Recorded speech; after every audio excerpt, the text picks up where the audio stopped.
राधे राधे जी। कैसे हैं आप सभी लोग? आप सभी लोग स्वस्थ होंगे, कुशल मंगल होंगे।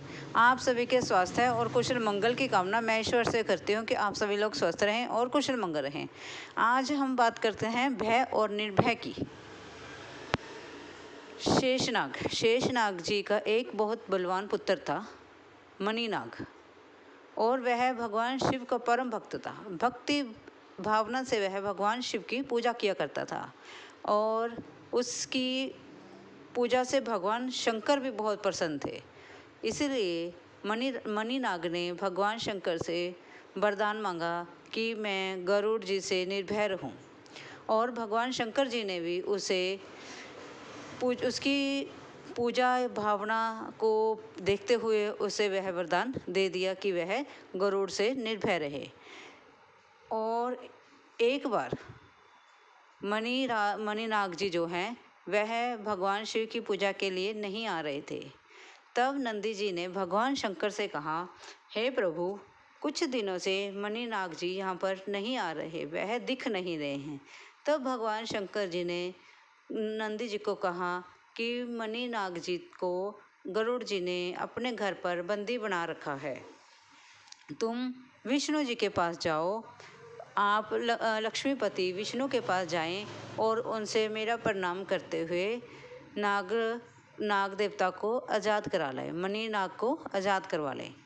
और फिर नंदी तो आप पता ही है, भगवान शंकर के परम भक्त हैं, वह तो उनके सेवक हैं, आज्ञा का पालन करते हैं। तब नंदी जी उनकी शंकर जी की आज्ञा पाकर वह भगवान विष्णु जी के पास गए। भगवान विष्णु जी को उन्होंने प्रणाम किया और सारी बात बताई कि किस प्रकार से गरुड़ जी ने मणिनाग को बंदी बना लिया है। तब विष्णु जी ने गरुड़ जी को बुलाया, और गरुड़ जी को जब बुलाया तो उन्होंने गरुड़ जी से पूछा कि तुमने मणिनाग को बंदी क्यों बनाया है। तब गरुड़ जी ने कहा कि मणिनाग जी हमारे यहाँ रोज ही विचरण कर रहे थे, मैं उनके विचरण से बहुत परेशान हो गया था, क्रोधवश मैंने उनको अपने यहाँ बंदी बनाकर रख लिया है। तब भगवान विष्णु जी ने कहा कि तुम उसे आज़ाद कर दो। तब गरुड़ जी ने हंकार में आकर उनसे कहा कि मैं नागराज को मणिनाग को क्यों छोड़ दूं, आप बताइए, उन्हें क्यों आज़ाद कर दूं, मैं मणिनाग को आज़ाद नहीं करूंगा। तब इसी प्रकार से इसी से थोड़ी उनमें भगवान विष्णु में और गरुड़ जी में थोड़ी सी चर्चा हुई, और तब गरुड़ जी ने विष्णु जी से मतलब कि मणिनाग को छोड़ने से इनकार कर दिया। तब और गरुड़ जी ने कहा कि मैं आपसे ज़्यादा शक्तिशाली हूँ, मेरे ऊपर सवार होकर ही आप दैत्यों पर विजय प्राप्त करते हो, मेरी पीठ पर बैठकर ही हे प्रभु आप नाना प्रकार के कर्तव्यों में, नाना प्रकार के कार्यों में सफल हुए हैं, इसलिए मैं आपसे ज़्यादा बलशाली हूँ। तो इन बातों को सुनकर जो भगवान विष्णु जी हैं वह मुस्कुरा रहे थे। उन्हें महसूस हो रहा था कि जो गरुड़ जी हैं वह हंकार वश में हो गए हैं और वह किसी चीज़ को समझ में असमर्थ हैं और वह कुछ भी समझ नहीं पा रहे हैं। तब भगवान विष्णु जी ने गरुड़ जी से कहा कि नहीं, मैं आपसे फिर कह रहा हूँ कि आप मणिनाग को छोड़ दो। तब भी गरुड़ जी ने उनकी बात नहीं मानी। उन्होंने कहा मैं उसको नहीं छोड़ूंगा, मैं आपसे ज़्यादा बलशाली हूँ, और अगर मैं आपकी मदद ना करूं तब आप किसी भी चीज़ पर विजय प्राप्त नहीं कर सकते। तब भगवान विष्णु जी ने कहा ठीक है फिर गरुड़ जी, चलो फिर आज हम दो हाथ हो जाते हैं। तो गरुड़ जी ने यह स्वीकार किया।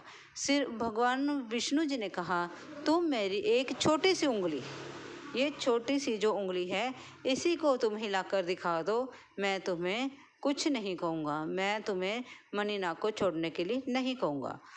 जैसे ही भगवान विष्णु जी ने अपनी छोटी उंगली गरुड़ जी के सर पर रखी, गरुड़ जी का तो सर धरती में घुस गया और उनके पाँव ऊपर की तरफ उठ गए, वह हिल भी नहीं पा रहा था। और फिर उन्होंने ज़ोर ज़ोर से तड़पने की आवाज़ आई और फड़फड़ाना शुरू किया और उन्होंने भगवान विष्णु जी से क्षमा याचना की। तब भगवान विष्णु जी ने जब अपनी छोटी सी उंगली उनके सर से उठाई, तब गरुड़ जी ने अपने सिर को धरती से बाहर निकाला और भगवान विष्णु जी से क्षमा मांगी और अपनी भूल की क्षमा मांगते हुए उन्होंने कहा, हे प्रभु, मैं अहंकार में हो गया था, क्रोधवश अहंकारवश मैंने आपसे जो अपशब्द कहे उसके लिए मुझे क्षमा कर दें। और मैं ये भूल गया था कि भगवान आप हैं, मैं नहीं, प्रभु आप हैं, मैं नहीं, जगत पिता आप हैं, मैं नहीं, और मुझे रचने वाले, मुझे बनाने वाले भी आप हैं, मैं नहीं।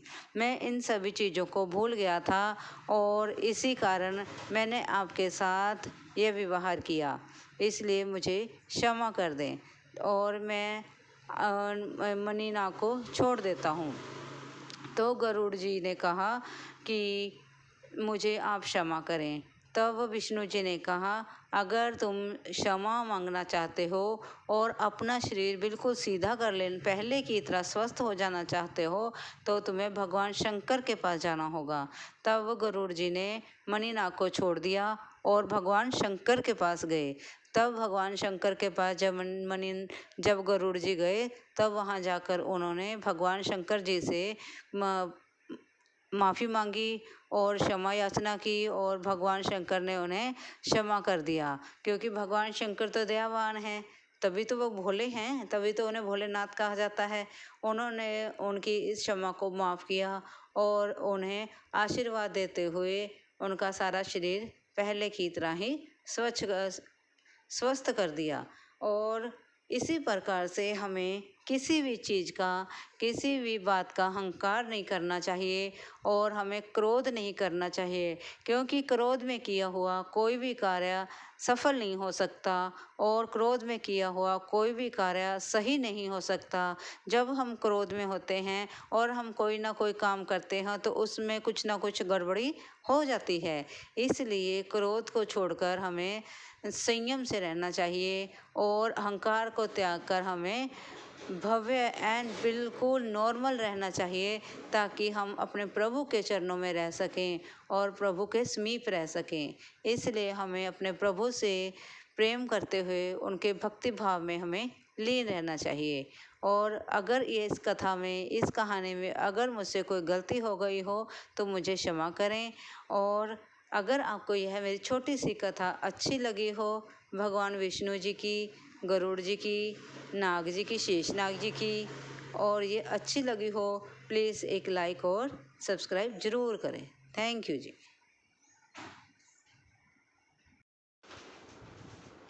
राधे राधे जी। कैसे हैं आप सभी लोग? आप सभी लोग स्वस्थ होंगे, कुशल मंगल होंगे। आप सभी के स्वास्थ्य और कुशल मंगल की कामना मैं ईश्वर से करती हूँ कि आप सभी लोग स्वस्थ रहें और कुशल मंगल रहें। एक बार की बात है, एक बार एक सिंह का बच्चा छोटा सा भेड़ियों के झुंड में शामिल हो जाता है, जैसे कि वह अपनी माँ से बिछड़ गया हो। बच्चा, जो सिंह का बच्चा था, वह बहुत ही छोटा था। वो भेड़ियों के जैसे ही झुंड में शामिल हो जाता है, भेड़िए पहले तो उससे डरते हैं, लेकिन जब वह इधर उधर हर तरफ देखते हैं, उन्हें कुछ दिखाई नहीं देता। फिर वह बालक को, उस सिंह को अपने साथ लेकर चले जाते हैं। धीरे धीरे वह बालक भेड़ियों के झुंड में बड़ा होने लगता है। जैसे जैसे हम कहते हैं, जैसे जैसे माहौल में हम रहेंगे, वैसे वैसे ही हम ढल जाएंगे। जैसे माहौल में हम अपने बच्चों का रखेंगे, वैसे ही वे ढल जाएंगे। ठीक है ना जी? जैसे पिछले समय में बच्चों को रोटी खिलाते थे, नानी दादी की कहानी सुनाकर रोटी खिलाते थे और बच्चे चुपचाप रोटी खा लेते थे। और आज का जो समय है, बच्चों को जब तक फ़ोन ना दो, मोबाइल ना दो, तब तक बच्चे रोटी नहीं खाते। समय समय की बात है। और उस प्रकार से वह जो सिंह का बच्चा था, भेड़ियों के झुंड में रहता रहा और धीरे धीरे वह बड़ा होने लगा।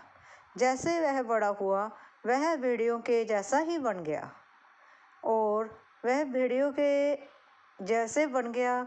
जैसे कि जैसे वो चलते वैसे चलता। वह गरजता नहीं था। क्यों? क्योंकि उसे आता नहीं था। जैसी भेड़ें होती थी वैसे ही वह भी वैसा ही बन गया। इसलिए जैसे जैसे हम होते हैं, हमारा परिवार होता है, हमारे संस्कार होते हैं, हम भी वैसे वैसे ही बन जाते हैं। ये तो हमारे पर निर्भर करता है। वह झुंड में पूरी मस्ती के साथ रहता रहा। एक बार उस सिंह के बच्चे ने देखा कि ये कुछ थोड़े डिफरेंट है और मैं थोड़ा अलग हूँ। फिर उसको एक दिन अपने ही जैसा एक सिंह मिल गया। वह उसने बड़ी ही ज़ोर से गर्जना लगाई और उसकी गर्जना जैसे कि वह छोटा जो सिंह था वह समझ रहा हो कि वह क्या कह रहा। तो उसने छोटे जो सिंह था उस मानो ऐसे कह रहा था कि तुम भेड़िए नहीं हो, तुम तो सिंह के बच्चे हो और तुम इस झुंड में क्या करते हो और तुम गर्जना सीखो। जब उस छोटे से सिंह ने एक जोर से गर्ज लाई तो वह सारा कुछ ही दहल गया और वह इतना आश्चर्यचकित हुआ दहाड़ने से कि मानो उसे ऐसे लगा मैं तो जिंदगी जी ही नहीं रहा था। इसी प्रकार से हमारा जीवन है। जिस दिन हमें ये पता चलेगा कि जिस दिन हम ये महसूस करेंगे कि हमारे अंदर ही श्री कृष्ण है, हमारे अंदर ही राम है, हमारे अंदर ही ईश्वर है, उसी दिन हम में जो कॉन्फिडेंस है वह आ जाएगा। हमारे में भी गर्जना आ जाएगी, हमारे में भी काम करने की, बुराई से दूर रहने की और चोरी चकारी बेईमानी इन सभी चीज़ों से हम कोसों दूर हो जाएंगे। लेकिन जब तक हम उस सिंह की भांति ये नहीं समझ पाते कि हमारे में है क्या, तब तक हम कुछ नहीं कर सकते। इसलिए हमें इन सभी चीज़ों को ध्यान में रखते हुए पहले तो अपने अंदर देखना होगा झांक कर कि हमारे अंदर भगवान खुद बस रहे हैं। हम अगर कोई बुरा काम करते हैं, यह सोचो कि हमारे अंदर भगवान है, वह देख रहा है। ये ना सोचो कि हमें कोई देख नहीं रहा, हमें ईश्वर देख रहे हैं। क्यों? क्योंकि वह तो हमारे ही अंदर हैं। ये नहीं है कि हम कहने लग जाएं कि कृष्ण जी कहते थे कि अच्छा करूँगा तो भी मैं करूँगा, बुरा करूँगा तब भी मैं ही कर रहा हूँ, इसलिए तुम पर कोई दोष नहीं है, जो करने वाला है परमात्मा है। ये बात गलत है, क्योंकि हम जब अच्छाई का टोकरा खुद लेते हैं तो बुराई का टोकरा भी खुद उठाना चाहिए। इसीलिए हमें ये सोचना चाहिए। कई बार हम देखते हैं कि कुछ गलत करने से पहले हम देखते हैं ऐसे चोर आंखों से कि हमें कोई देख तो नहीं रहा, फिर हम गलत कार्य कर देते हैं। कितने बार आप भी नोट करना कि अब हम सभी ही ऐसे करते हैं। पहले ऐसे घुमा के ना आंखें, चोर आंखें होती हैं जैसे, वैसे देखते हैं कि हमें कोई देख तो नहीं रहा, फिर हम गलत कार्य करते हैं। लेकिन जिस दिन हमने ये समझ लिया कि आस पड़ोस में कोई देखे ना देखे, हमारे अंदर भगवान देख रहा है, उसी दिन हम बुराई से कोसों दूर हो जाएंगे और अच्छाई के साथ मिलने लगेंगे। अपना काम अच्छाई से करें, किसी ज़रूरतमंद की मदद करें और किसी को धोखा ना दें। उस सिंह की भांति जब उसे यह महसूस हुआ कि मैं तो एक शेर हूँ, क्या वह भेड़ों को खा जाएगा? नहीं। क्यों? क्यों इतने सालों से वह भेड़ों के साथ रहा। मैं मानती हूँ कि शेर की फितरत होती है भेड़ों को खा जाना, लेकिन कुछ तो होगा कि उसे इतने सालों से उन भेड़ों ने संभाल कर रखा। अगर वो संभालते ही ना तो वह सिंह कैसे बनता, वह गरजता कैसे? इसीलिए अच्छाई कहीं ना कहीं तो है। हमें ये मान के चलना होगा कि अच्छाई हमारे अंदर है और हम अच्छाई के साथ हमें चलना चाहिए। अगर हम ढूंढेंगे, कोशिश करेंगे तो हमारे आसपास भी अच्छाई हमें कहीं ना कहीं मिल ही जाएगी। हमें सिर्फ थोड़ी कोशिश करनी होगी। अगर आपको यह मेरी एक छोटी सी वीडियो, एक छोटी सी कहानी अच्छी लगी हो, प्लीज़ लाइक और सब्सक्राइब ज़रूर करें। धन्यवाद जी। आप सभी लोग मेरा परिवार हैं और आपने जो मुझे इतना सारा प्रेम दिया है उसके लिए मैं बहुत ही आभारी रहूँगी। मैं आपका तहे दिल से शुक्राना करती हूँ कि आपने मुझे बहुत सारा प्रेम दिया। कुछ आर्टिकल्स की मैंने अपनी वीडियो में लिंक दिया है। अगर आपको मेरे पसंदीदा वह आर्टिकल्स अगर आपको पसंद आए, अगर आप ख़रीदना चाहें तो वह ख़रीद सकते हैं। उनका लिंक और जो उनकी साइट है वह मैंने अपनी वीडियोज़ में डाल दी है। आप सभी का बहुत बहुत धन्यवाद होगा। Thank you. राधे राधे जी, कैसे हैं आप सभी लोग? आप सभी लोग स्वस्थ होंगे, कुशल मंगल होंगे। आप सभी के स्वास्थ्य और कुशल मंगल की कामना मैं ईश्वर से करती हूँ कि आप सभी लोग स्वस्थ रहें और कुशल मंगल रहें। आज हम बात करते हैं दोस्ती की। एक हाथी और एक जो बकरी थी, वो दोनों ही आपस में अच्छे मित्र थे। जब दोनों मित्र थे, दोनों साथ में खाते, साथ में पीते और साथ में ही टहलने जाते। वे मित्र कैसे बने, पहले हम ये जान लेते हैं। एक बार एक पुल के पार हाथी और दूसरे के पार जो बकरी खड़ी थी, वह बकरी जो है वह पार ना कर पाई, क्योंकि वह जो खाई थी, वो जो पुल था वह थोड़ा गहरा था। तब उस हाथी ने अपने सूंड के जरिए उस बकरी को दूसरी तरफ लाया और उसे सुरक्षित रखा। इसके कारण वह दोनों दोस्त बन गए। वह इतने पक्के दोस्त हो गए कि दोनों इकट्ठे ही खेलने लगे, इकट्ठे खाने लगे, जहाँ भी जाते, जो भी करते, जो भोजन ढूंढते, इकट्ठे ही ढूंढते और अपना दुख सुख भी दोनों एक दूसरे के साझा करने लगे। एक बार वह दोनों चल दिए। चलते चलते उन्होंने क्या किया, आपस में एक दूसरे के साथ सलाह मशवरा किया कि हम भोजन ढूंढेंगे, जिस किसी को भी भोजन मिल जाएगा वह दूसरे को बता देगा। एक बार बकरी ने देखा एक पेड़ पर बहुत सी जामुनें लटक रही हैं। बकरी ने जामुनें देखकर उसने जल्दी से हाथी को ये बात बतानी उचित समझी। फिर हाथी को उसने जब बताया कि उस जगह पर पेड़ पर बहुत सी जामुनें लटकी हुई हैं, चलो हम अपना भोजन बनाते हैं। तब वह हाथी बकरी के साथ जामुन के पेड़ के पास गया और उसने जोर जोर की अपनी सूंड के साथ उस पेड़ के टहनी को हिलाना शुरू किया, जिसके कारण बहुत से जामुन जो है जमीन पर गिर गई और दोनों ने खूब मज़े से पेट भर भोजन किया।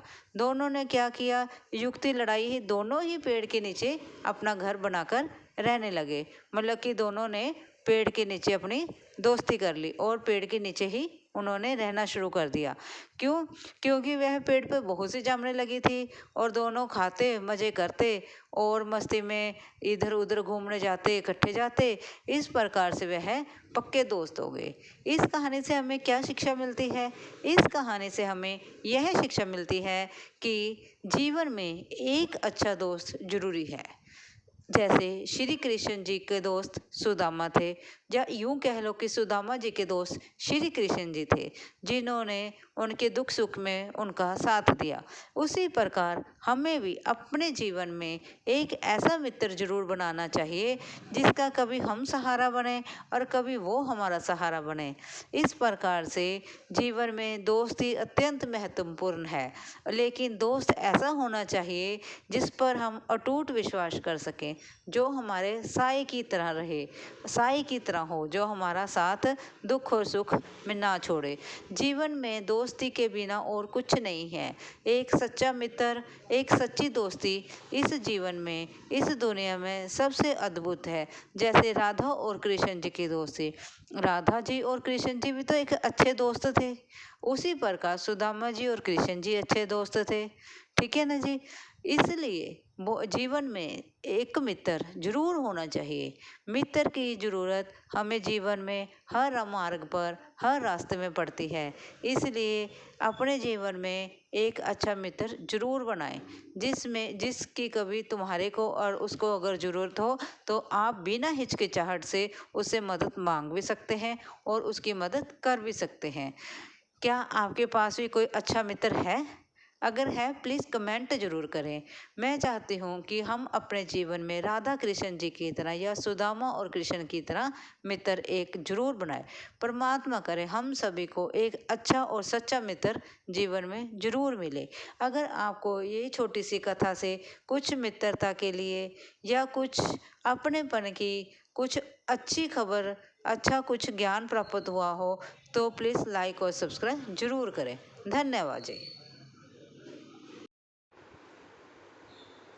राधे राधे जी। कैसे हैं आप सभी लोग? आप सभी लोग स्वस्थ होंगे, कुशल मंगल होंगे। आप सभी के स्वास्थ्य और कुशल मंगल की कामना मैं ईश्वर से करती हूँ कि आप सभी लोग स्वस्थ रहें और कुशल मंगल रहें। चलो जी, आज हम बात करते हैं राधा कृष्ण जी की। राधा और कृष्ण जी का प्रेम कितना अद्भुत है, कितना स्वच्छ है और कितना ही मनमोहक है। राधे जी कृष्णा के साथ जितना प्रेम करती थी उतना ही प्रेम कृष्णा भी राधा जी से करती हैं। आप सभी देखते होंगे कि हम जहाँ कहीं भी जाते हैं, किसी मंदिर में आप चले जाओ, वहाँ पर कभी भी कृष्णा की जी के साथ रुक्मिणी जी की मूर्ति नहीं मिलेगी आपको। क्यों? राधा क्योंकि कृष्णा जी रुक्मिणी जी और कृष्णा का पति और पत्नी का रिश्ता था। रुक्मिणी जी श्री कृष्ण जी की पत्नी थी। मूर्ति तो कृष्ण जी की और रुक्मिणी जी की होनी चाहिए, लेकिन फिर भी राधा जी की और कृष्ण जी की मूर्ति मंदिर में पाई जाती है। क्यों? क्योंकि राधा और कृष्ण जी का प्रेम अद्भुत है। वह अत्यंत अनंत प्रेम करते थे एक दूसरे के साथ। जैसे राधा और कृष्ण एक थे, चाहे उनकी देह अलग अलग थी, वह देखने में अलग अलग थे, लेकिन वह एक थे। उसी प्रकार से भक्त और प्रेम का रिश्ता भी वैसा ही होना चाहिए। चाहे वह अलग अलग हों, ऐसा होना चाहिए कि एक समय अगर भक्त अपने प्रभु के साथ मिलन नहीं कर पा रहा हो तो प्रभु को भी अपने भक्त से मिलने की उत्सुकता बढ़ जाए और वह कुछ ऐसा करें कि आज मेरा भक्त मुझसे मिलने नहीं आया तो मैं ही उसके पास चला जाऊं। उसी प्रकार से भक्त का प्रेम भी इस प्रकार से होना चाहिए, जैसे कि मानो अगर उसे कृष्ण जी आज नहीं मिले हैं तो वह इतना तड़प जाए कि मानो उसे ऐसा महसूस हो कि कृष्ण जी तो मेरे साथ में हैं। चाहे तो हम ये समझें कि भगवान हमारे अंग संग हैं और चाहे तो हम ये समझें कि भगवान मंदिर में हैं। ये हमारे ऊपर निर्भर करता है। इसी प्रकार से हम बात करते हैं राधा कृष्ण जी की। राधा जी और कृष्ण जी का प्रेम। कृष्ण जी अपनी राधा से इतना प्रेम करते थे कि अगर कृष्ण जी को भूख प्यास लगी है तो राधा जी चाहे खुद भोजन खाएं, चाहे कृष्ण जी को भोजन कराएं, तो कृष्ण जी का पेट भर जाता था और राधा जी अपने हाथों से भोजन बनाकर अपने हाथों से कृष्ण को भोजन खिलाती थी। और उसी प्रकार से कृष्ण जी भी राधा के दुख में इतने दुखी हो जाते थे मानो ना जाने क्या हो गया हो, और वह राधा के दुख में इस प्रकार से भाव विभोर हो उठते थे कि वह राधा की तरफ खींचे चले जाते थे और ऐसे लगता था मानो एक दूसरे के बिना वह अधूरे हैं। उसी प्रकार से हमें भी भगवान के साथ इतना प्रेम बना लेना चाहिए कि हमें भी अगर हम भगवान से ना मिले तो ऐसा लगे कि हम ईश्वर के बिना अधूरे हैं। राधा जी और कृष्ण जी के प्रेम के बारे में तो हम और क्या ही बताएं। आप सभी ही जानते हैं राधा और कृष्ण जी का प्रेम कितना अनंत है। वह एक दूसरे के पूरक है और एक दूसरे में ही समाहित है और एक दूसरे के बिना अधूरे हैं। जैसे हम प्रेम से बोलते हैं राधे राधे, वैसे ही कृष्णा भी बोलते हैं राधे राधे।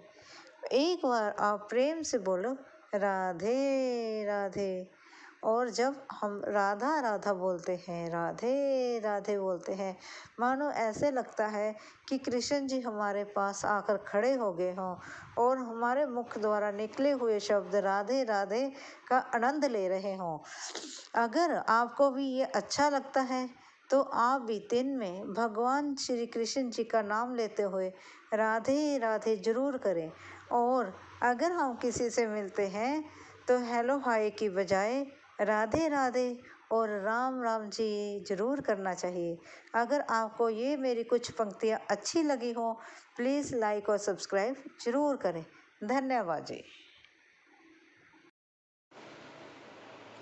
राधे राधे जी, कैसे हैं आप सभी लोग? आप सभी लोग स्वस्थ होंगे, कुशल मंगल होंगे। आप सभी के स्वास्थ्य और कुशल मंगल की कामना मैं ईश्वर से करती हूँ कि आप सभी लोग स्वस्थ रहें और कुशल मंगल रहें। एक बार एक बुजुर्ग औरत को लेने के लिए यमराज जी आए। वह औरत से बोले, चलो माता जी, मैं तुम्हें लेने आया हूँ। तब उस औरत ने कहा, उस बुजुर्ग औरत ने कहा, ये बताओ कि पहले मुझे तुम स्वर्ग में लेके जाओगे या नर्क में? तो यमराज ने कहा, ना मैं आपको स्वर्ग में लेकर जाऊं, ना मैं आपको नर्क में लेके जाऊं। आपने बहुत अच्छे कर्म किए हैं, मैं आपको ईश्वर के धाम लेके जा रहा हूँ। मैं तो आपको प्रभु के चरणों में लेके जा रहा हूँ। वह औरत बहुत खुश हुई और फिर उसने यमराज से कहा, तुम्हारे साथ चलने से पहले मेरी एक शर्त है कि मैंने इस पृथ्वी पर स्वर्ग और नरक के बारे में बहुत कुछ सुन रखा है। क्या तुम मुझे स्वर्ग और नरक दिखा सकते हो? तो यमराज ने कहा, क्यों नहीं, तुमने अच्छे कर्म किए हैं, तुम्हें ईश्वर के धाम जाना है। चलो फिर मैं आज तुम्हें स्वर्ग और नरक के रास्ते से ही ईश्वर धाम ले चलता हूँ। तब वह औरत यमराज के साथ चली गई। पहले यमराज उस बुजुर्ग औरत को नरक के रास्ते से नरक में लेकर गए। वहाँ जब नरक का रास्ता शुरू हुआ, वहाँ पर लोग रो रहे थे, कुर्ला रहे थे, ज़ोर ज़ोर से अपने आप को परेशान कर रहे थे। तब वह बुजुर्ग औरत उन्हें देखकर बहुत परेशान हुई। परेशान होने पर उसने पूछा, तुम इतने दुबले पतले क्यों हो, इतने कमज़ोर क्यों हो? क्या तुम्हें यहाँ कुछ खाने को नहीं मिलता? वह बोले, नहीं, यह नर्क है, हमें यहाँ कुछ भी खाने को नहीं मिला। जब से हम यहाँ आए हैं तब से हमने कुछ खाया नहीं है, तभी तो हम इतने दुबले पतले हैं। तो वह बुजुर्ग औरत बोली, इतनी सुंदर खुशबू आ रही है खाने की। वह 300-400 फुट ऊपर जो एक बर्तन टांगा है उसमें क्या है? वह बोले, उसमें माता जी खीर है। फिर वह औरत बोली, तो तुम उसे खाते क्यों नहीं? आराम से बैठ के भर पेट आप उस खीर को खा लो। वह लोग बोले, हम वहाँ तक पहुँच नहीं सकते हैं तो हम उसे कैसे खाएं?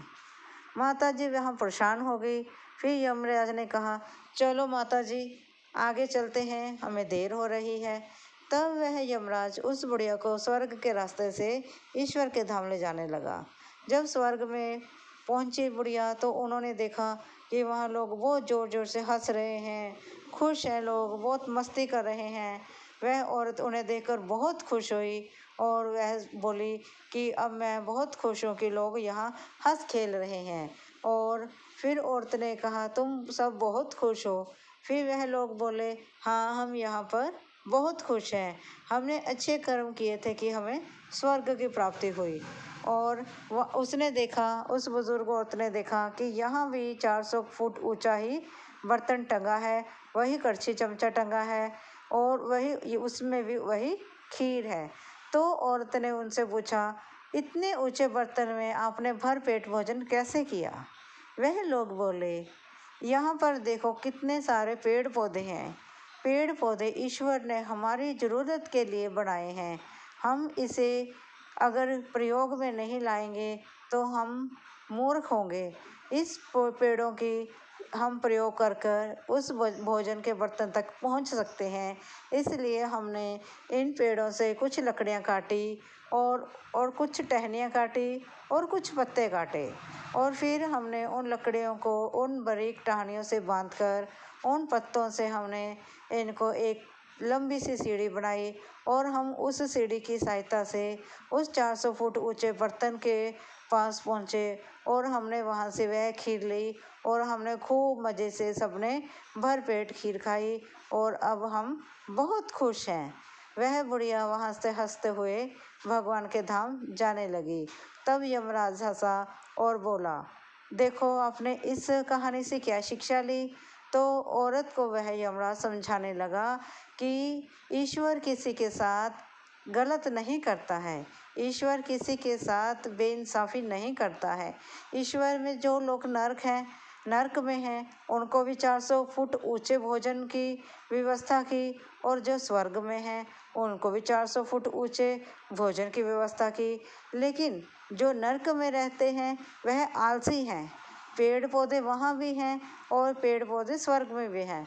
उन्होंने आलस किया, हिम्मत नहीं की, परिश्रम नहीं किया, ना पेड़ काटे, ना सीढ़ी बनाई, ना उन्होंने भोजन तक पहुँचने की कोशिश की। लेकिन जो लोग स्वर्ग में हैं उन्हें अच्छे कर्म करने की आदत है, इसलिए उन्होंने पेड़ काटे, उन पेड़ों से उन्होंने लंबी सीढ़ी बनाई और वह भोजन तक पहुँच गए। और फिर उस यमराज ने उस बुजुर्ग माता जी को यह समझाया कि सब कुछ इंसान के हाथों में होता है, स्वर्ग और नर्क दोनों ही इंसान के हाथों में है। इंसान चाहे तो अपनी ज़िंदगी को स्वर्ग और चाहे तो नर्क बना सकता है। ईश्वर ने इंसान को सब कुछ दिया है, 2 पाँव दिए हैं, 2 हाथ दिए हैं, बोलने के लिए मुंह दिया है, देखने के लिए आंखें दी हैं। अगर इंसान हाथ पाँव से किरत नहीं करेगा, हाथ पाँव से मेहनत नहीं करेगा, हाथ पे हाथ रखकर बैठा रहेगा, तब तो वह नर्क का भागीदार ही होगा ना। और अगर हम उन्हीं हाथों से, उन्हीं पाँव से किरत करते हैं, हिम्मत करते हैं और परिश्रम करते हैं, तो हम अपनी ज़िंदगी को कहाँ से कहाँ ले जाते हैं। तो वह बुढ़िया उसकी बात समझ गई और यमराज ने भी फिर उस बुजुर्ग औरत को ईश्वर के चरणों में छोड़ा। और हम सभी के लिए इस कहानी से यही शिक्षा मिलती है कि मेहनत करो, मेहनत करने वाले का कभी नुकसान नहीं होता। मेहनत करने वाला इंसान एक न एक दिन ज़रूर कामयाब होता है। कोई बात नहीं है, कई बार ऐसे होता है कि हम मेहनत करते हैं लेकिन हमें उसका फल नहीं मिलता है, लेकिन भगवान के घर में देर होती है, अंधेर नहीं। अगर हम इसी प्रकार से अपनी मेहनत करते रहेंगे, कभी ना कभी तो हम अपनी मंजिल तक ज़रूर पहुंच पाएंगे। अगर आपको यह मेरी छोटी सी कथा अच्छी लगी हो, प्लीज़ लाइक और सब्सक्राइब ज़रूर करें जी। धन्यवाद जी। राधे राधे जी। कैसे हैं आप सभी लोग? आप सभी लोग स्वस्थ होंगे, कुशल मंगल होंगे। आप सभी के स्वास्थ्य और कुशल मंगल की कामना मैं ईश्वर से करती हूँ कि आप सभी लोग स्वस्थ रहें और कुशल मंगल रहें। चलो जी, आज हम बात करते हैं भगवान जगन्नाथपुरी जी की। माना जाता है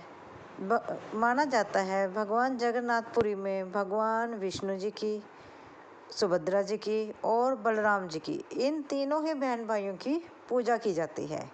जगन्नाथपुरी जो है उड़ीसा में पड़ता है। यह मंदिर आज भी अपने अद्भुत चमत्कारों से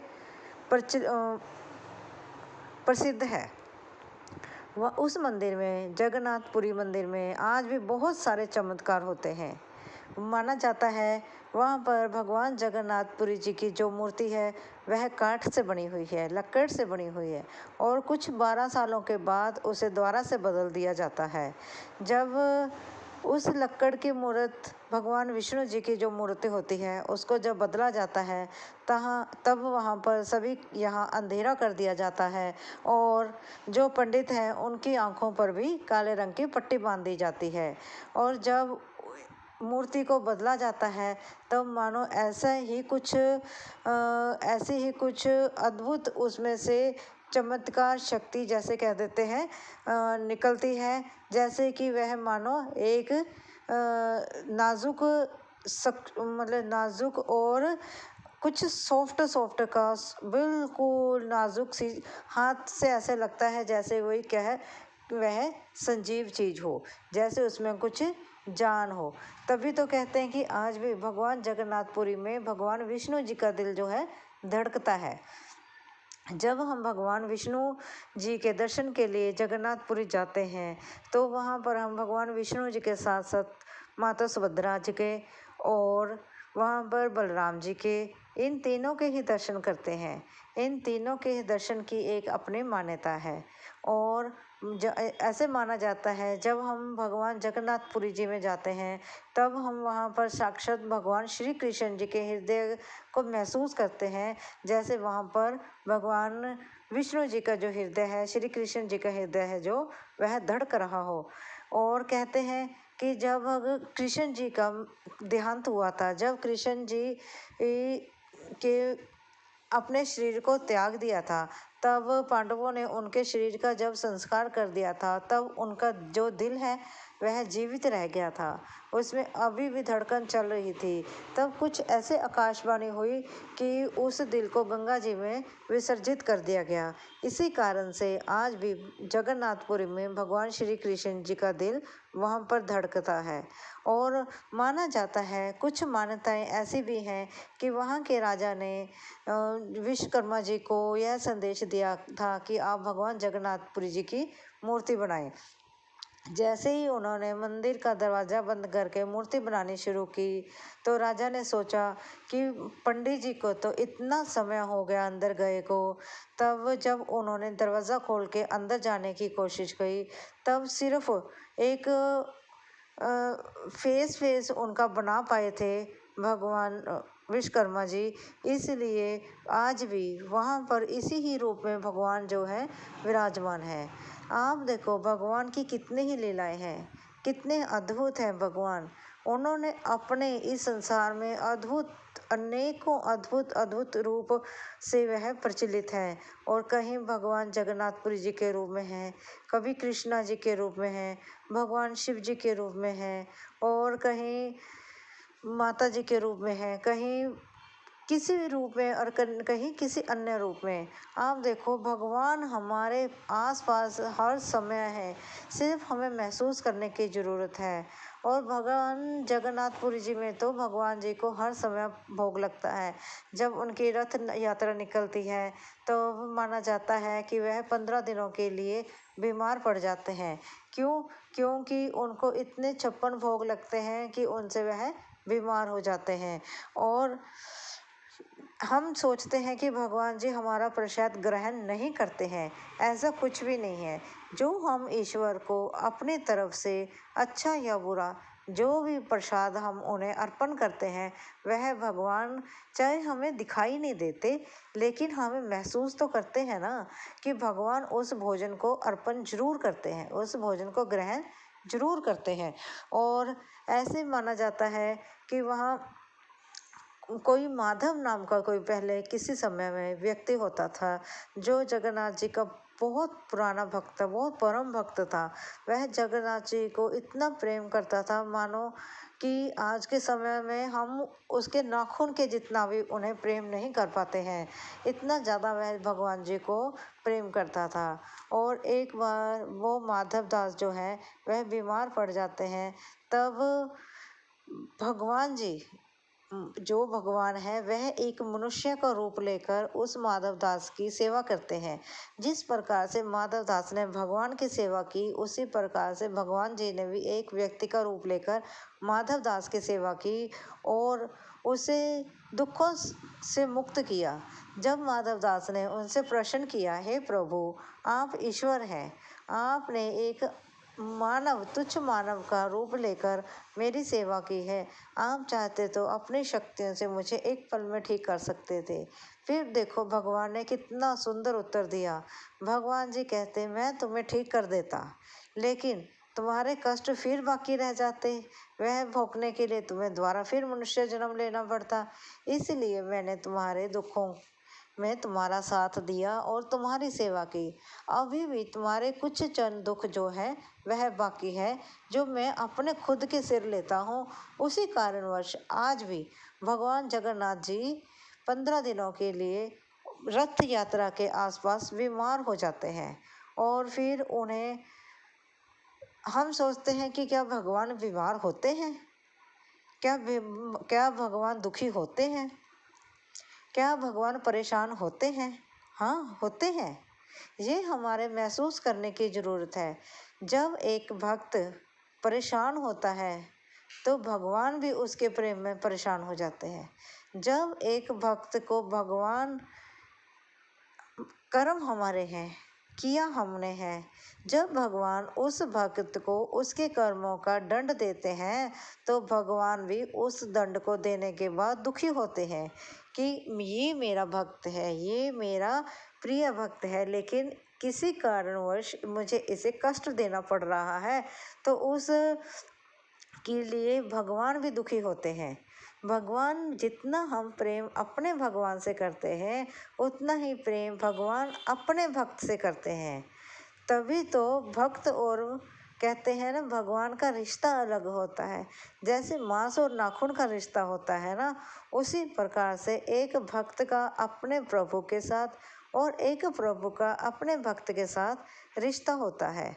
और भक्त उतना ही प्रेम करता है अपने प्रभु के साथ जैसे प्रभु अपना इतना अत्यंत प्रेम करते थे अपनी राधे के साथ। और राधे भी श्री कृष्णा से बहुत प्रेम करती थी, तभी तो उनकी जोड़ी अद्भुत है।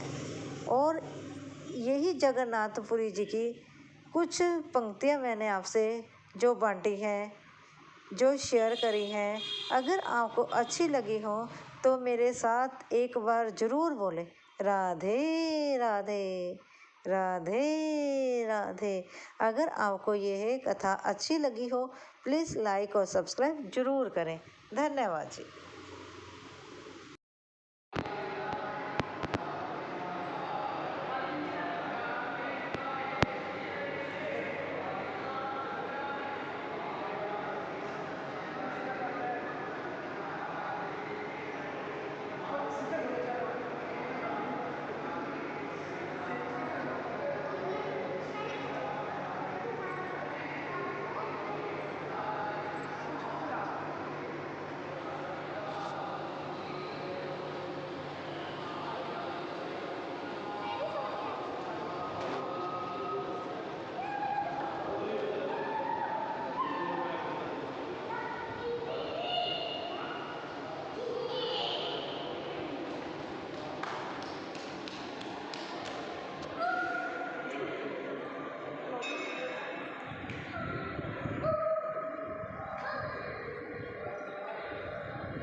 हेलो माय यूट्यूब मेंबर्स, आप सभी का मेरे यूट्यूब चैनल पर आपका स्वागत है। मैंने आप सभी के लिए मेंबरशिप ऑन कर दी है। आप चाहें तो मेरी मेंबरशिप भी ले सकते हैं और मैंने अपनी वीडियो में कुछ आर्टिकल्स के लिंक डाले हैं। आप चाहें तो मेरी पसंदीदा वह आर्टिकल्स देख सकते हैं और ख़रीद भी सकते हैं। उस लिंक पर जाएं और आर्टिकल देखें, पसंद करें और ख़रीदें। आप सभी का बहुत धन्यवाद होएगा। थैंक यू जी।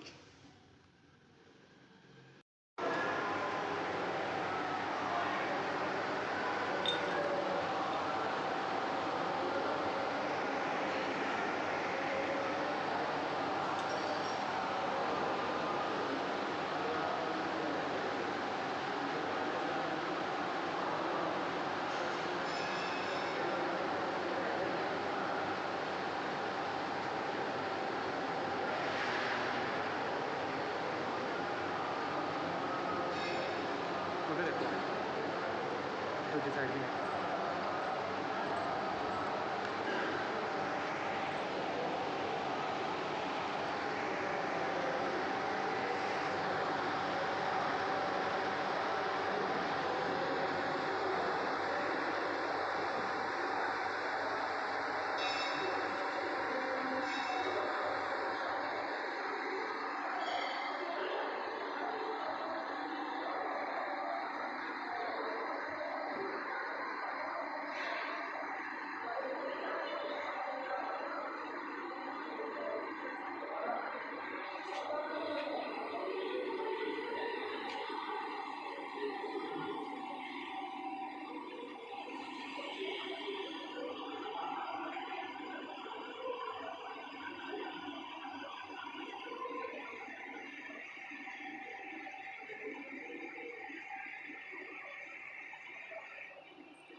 भगवान के पास बैठो, 10 मिनट अपने मन से, अपने मन की भगवान के साथ बात शेयर करो, अपने मन के दुख बताओ और उनके साथ कुछ अपने दुख सुख की बातें बांटो और फिर देखो कि आपको कैसे लगता है।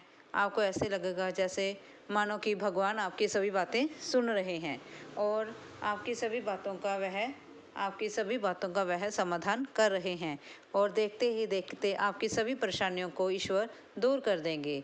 ईश्वर के साथ लगन लगाएं, उनके साथ मोहब्बत करें और भगवान के चरणों में अपना प्रणाम करें और उनका शुक्राना करना ना भूलें। आप एक बार भगवान के चरणों में अपना सिर झुका कर देखें, कैसा लगता है आप सभी को। बहुत अच्छा लगेगा जब आप भगवान के साथ बहुत सी बातें करेंगे और उनके साथ बैठकर मंदिर में कुछ पल, कुछ समय, कुछ क्षण उनके साथ ईश्वर